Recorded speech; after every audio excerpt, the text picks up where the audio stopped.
once again to Vicious Rants, and of course I'm your host, your YouTube messiah, and often imitated, never duplicated superstar Tim Vicious, and we are talking about Raw this week. Was in Phoenix, Arizona, the Go Home Raw 2 Elimination Chamber. And well, first thing I want to address, first and foremost, I said it on last week's show that, you know, more than likely they were going to put with the main event with Seth and Finn. They both got a double pin, and, you know, could have been either way, you know, one-on-one tonight or add them both. Lo and behold, they added them both. Literally, while I was in the middle of recording this show last week for you, it was announced. So yeah. So now the starting lineup for the Elimination Chamber is going to be 3 people in there, and then the 4 pods will open up systematically after that. Either way, talk about Raw this week. Was in Phoenix, Arizona. Good show. Probably one of the better go-home shows I've seen in a while. I give it an 8.5. More so because the big thing that won me over was the opening, because no intro, and I can honestly give 2 shits on if they have pyro or not. You know, I'm not going to be like one of those little smarky fans that are like, oh, they got rid of pyro, they should bring it back. No, who gives a shit? Does pyro really help tell the story? No, it doesn't. Just freaking watch the show and pay attention to what's in the ring more than what's going on, more than if they have this person's lights up or this person has that kind of an entrance or that shit. Either way, it started out, first they started out with a moment of silence for what happened in Florida, and that was a very sad thing that happened. Not going to get into details because, you know, y'all should know, and if you don't, you know, feel free to look it up, but this show isn't here to discuss politics or anything like that. Like, you know, you want to hear shit like that, go watch NBC, go watch CNN, Fox, whatever the frig. I can give 2 shits. This is all wrestling, that's all it is. We're sticking to wrestling. Anyways, they did a moment of silence for what happened in Florida. After that, they proceeded to start the show.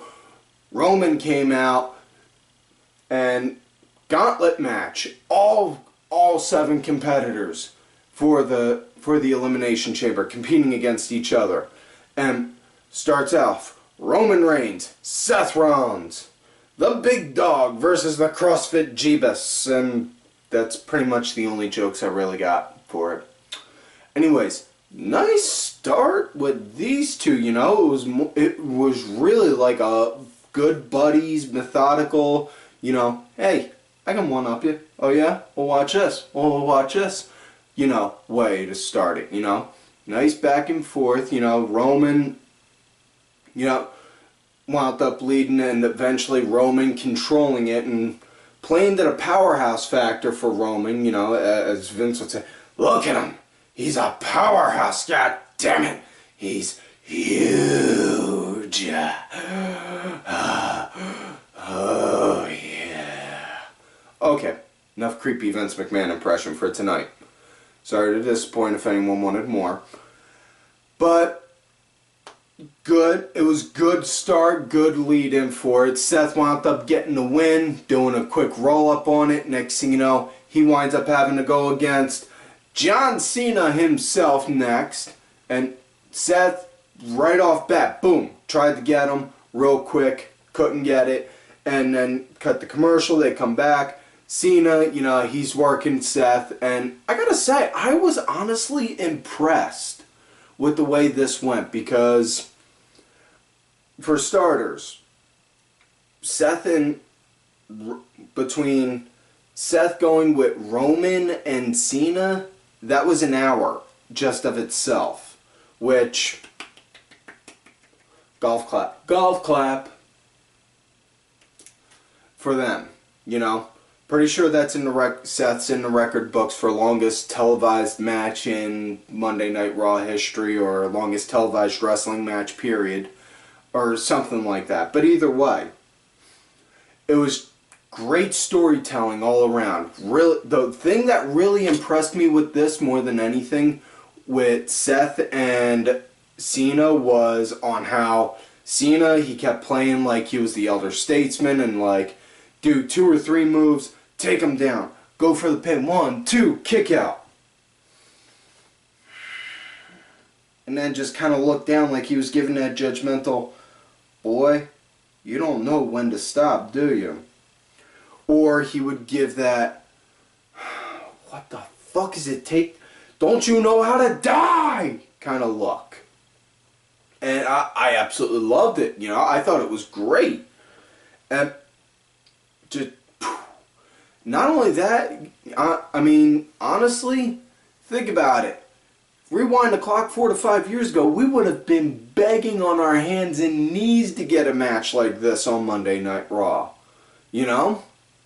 So, honestly, I'm not complaining one bit. This was good. I mean, this was really good. And Cena, he wound up hitting the AA, the STF. He kept kicking out, and it was just like, Seth stole John Cena's kick out of 2 powers. He stole his kick out of 2 powers.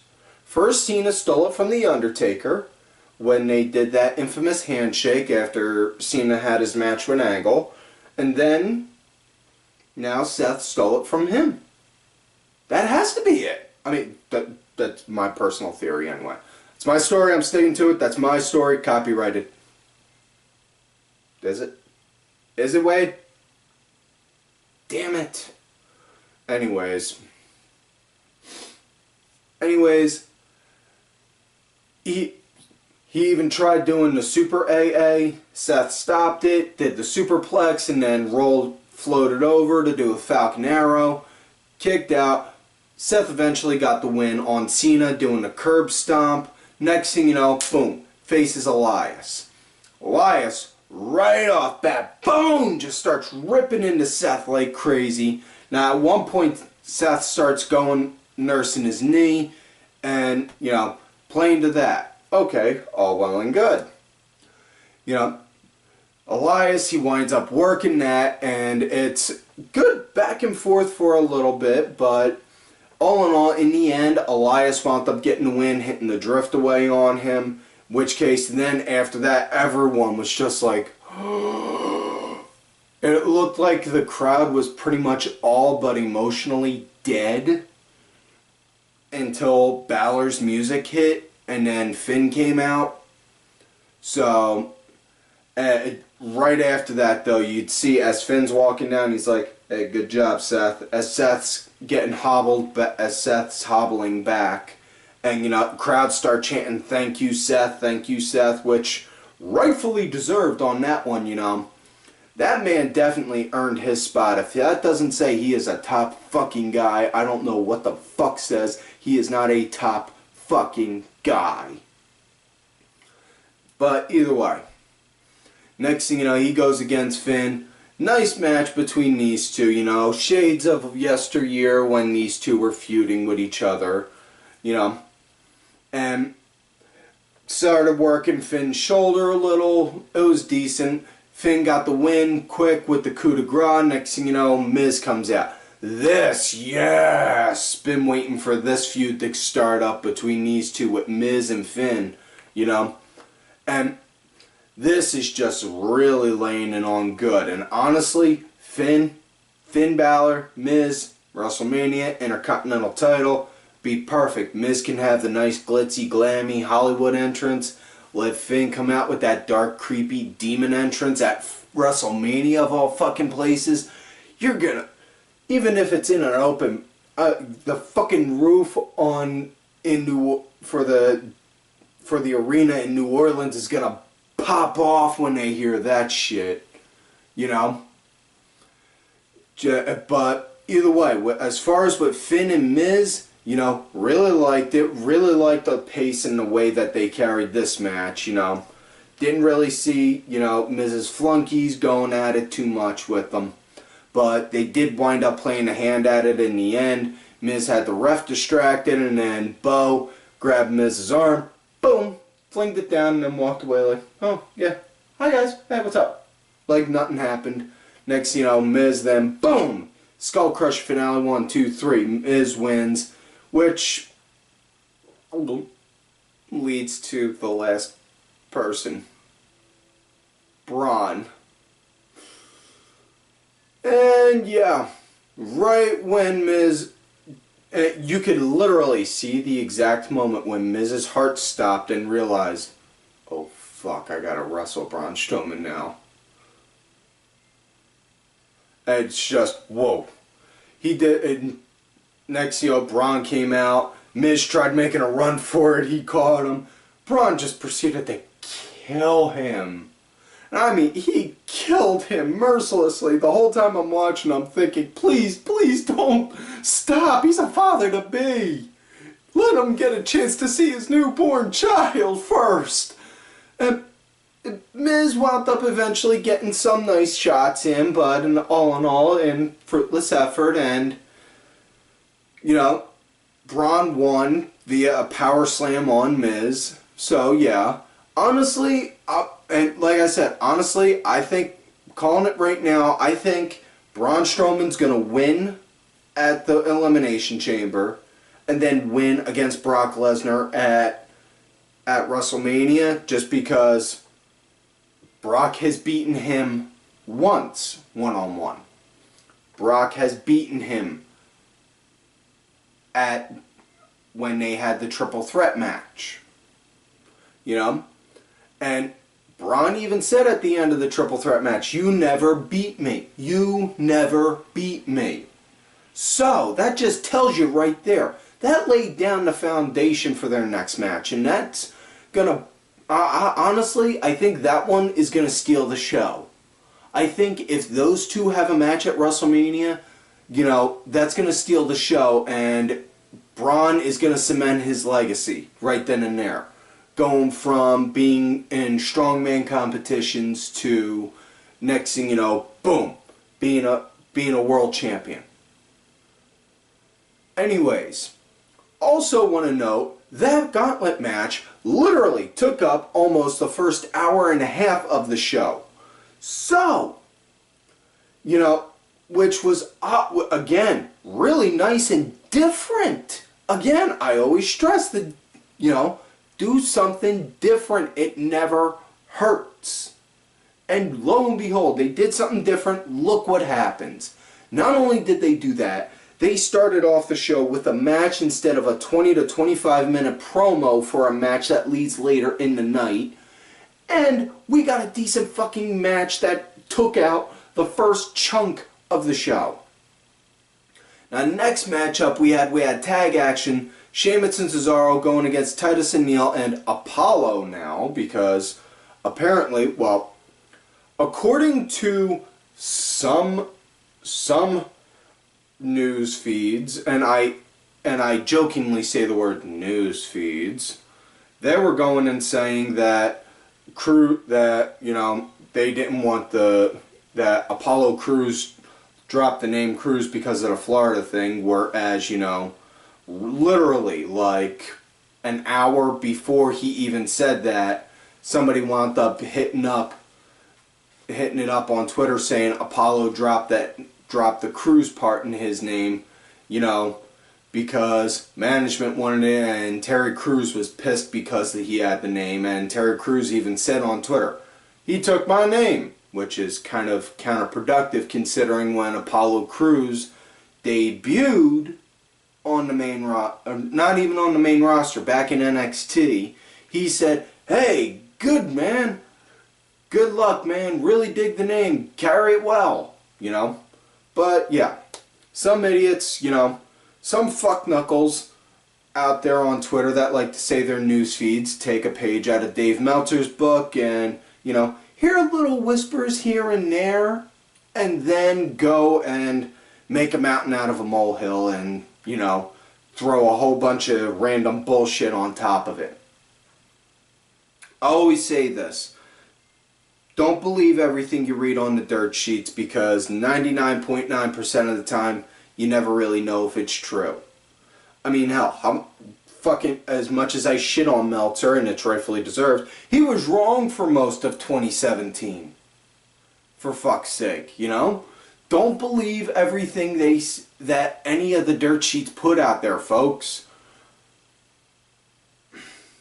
Anyways, as far as with this match goes, with them, Sheamus and Cesaro, you know, they were playing the power card over them, guys. You know, Apollo Crews, he was the team punching bag for it. Titus wound up getting the win. Titus got the hot tag. He got the win. Unfortunately, I was not able to see how the win happened, nor could I rewind to see it, because I was tending to family matters that were going on. I was tending to pressing family matters that were going on at that time. So I apologize to you folks in regards to that. That was my bad, my problem, and I will find a way to make it up to y'all. Even if I gotta do something incredibly stupid. More stupider than this, though. Anyways, next matchup and main event of the night. 6-women trios match. Sasha, Mickie, and Bayley going against Mandy Rose, Sonya Deville, and Alexa Bliss. And not gonna lie, one of these things isn't, to take a page out of Sesame Street, one of these things is not like the other. Yeah, Alexa Bliss definitely did not feel like she belonged in that group with that.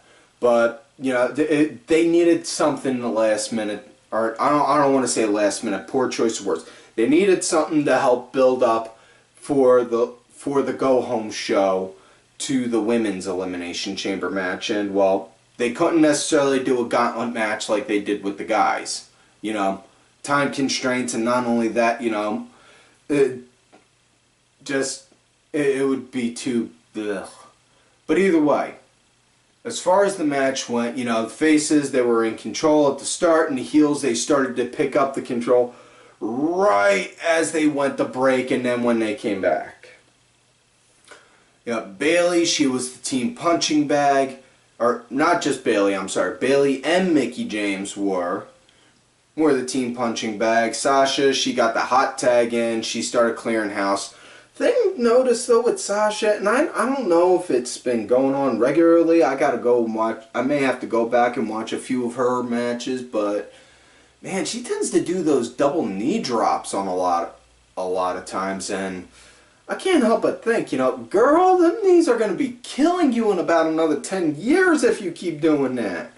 I mean, just God, dog, it's gonna hurt to walk soon enough. Just do. Try changing up your style instead of doing that running drop with the knee drop thing. Try like a running sliding drop kick down to someone's shin or whatever. But I don't know. I'm just thinking long term. Anyways, match came to an end. Sasha wound up getting a bank statement in on Alexa Bliss. Bliss tapped out. Main story on this though was on how Bliss was like, nah, I don't want anything to do with y'all with Mandy Rose and Sonya, but, you know, was perfectly fine to come in to pound Bayley into dog meat while she was beaten down. But any other time she wouldn't, which case, I've said this before. Personally, I think it's a lot easier to book a bad guy versus bad guy. Because, you know, while they're both bad guys, nobody likes to see a bad guy win. You know, you think about it in that kind of a sense. Nobody wants to see the villain prosper, so let them both kill each other off and deal with the other one. Something like that. But either way, after the match, next thing you know, Rose and Deville proceeded to pound the shit out of Sasha, and then Alexa got in, and Alexa's like, oh. And then she proceeded to start getting the shit kicked out of her, and then Mickie James proceeded to go and save her, and yeah, that's it. No, really, that's it. She saved her, and then they did a double McDDT on, I think it was Sonya, and then they both walked off, and that was it. So yeah. So that is it for this week's show, folks. So do not forget to like the video, subscribe to the channel, go back, watch some of the other episodes. Make sure you look for me on my Twitter at Tim Vicious. Do also have another account, Tim_Vicious. Also out there on that Facebook gimmick, Tim Ash. Make sure you let me know you found me from here, so I don't think you're some creepy bastards trying to stalk me. Make sure you also look down below for info on the Dad Show Lifestyle Podcast, Storytelling Podcast, whatever kind of podcast you want to see it as. New episodes will come out soon. It's a matter of when, not if. Also, make sure y'all check out all of these cool ass cats right here on the Twitter. Axel Mulligan, make sure y'all check out Axel's News Project Wrestling Review. They talk about British and European wrestling. Kenny Killer, my two co-hosts for the Dad Show. I am Danny Sunday, and the executive producer for this show, Oliver Ben, who also provided the music for this week's show. Make sure y'all check him out. He's on iTunes, Spotify, and such. Details are down below. Also, make sure you hit Ollie up for one of these Ollie Rewind shirts. Show the man some love and support. Cranky asshole Aaron _DeBar and Dazzy MWP. And folks, like I always tell y'all, you love me great, you hate me. Fuck you.